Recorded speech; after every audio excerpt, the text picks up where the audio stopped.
The second experiment in your manual, that is for your electrical engineering lab, is load test on DC series motor. And here's the circuit diagram for your series motor.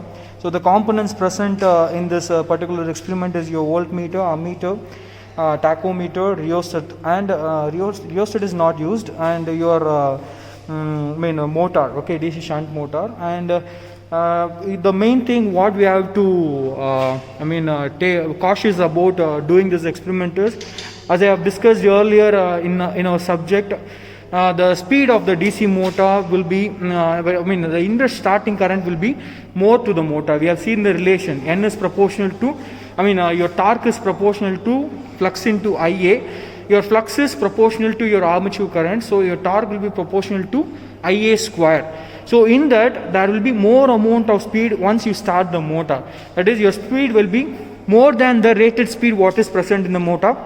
And here is the nameplate detail for your motor. So here's the voltage level is given as 220 volt, and current is given as 12 amp, and the speed is also given as 1500 rpm. Okay, so once you start the motor, as there is more inflow of current to the motor, what happens to your motor? Your motor speed gradually increases more.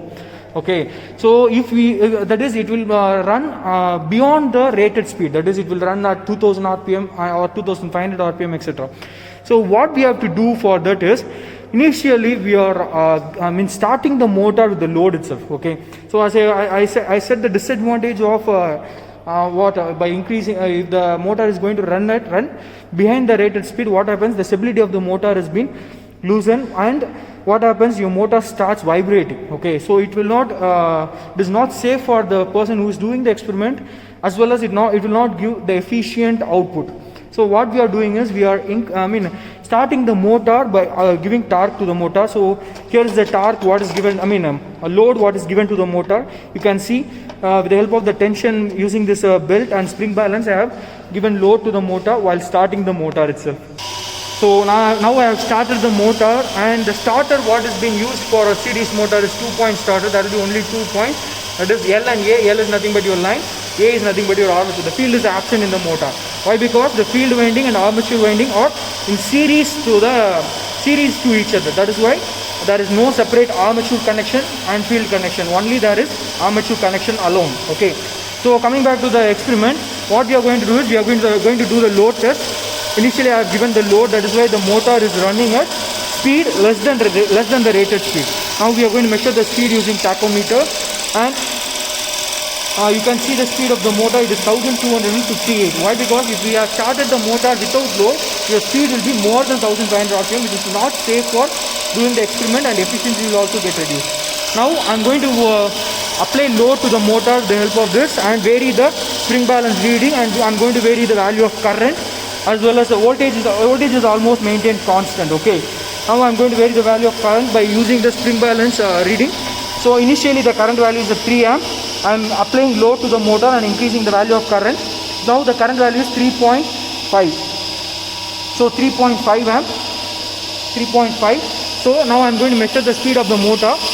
Now the speed of the motor is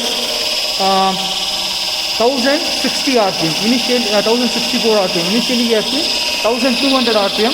The same thing what load test experiment explains in load test on DC shunt motor. The procedure is going to be similar. We are going to change the load. We are going to increase the value of, by changing the load, the value of current is being increased. Now I am going to set the value of the current to 4 amp. Okay. Now what happens to the speed we are going to measure. So in order to reduce the friction and heat produced by the motor, we are applying some water to the brake drum in order to cool down the motor. And here is the speed of the motor. Now the speed has been reduced to 893 rpm. So what happens, as the value of current increases, the speed decreases, as well as the value of load increases, the speed decreases.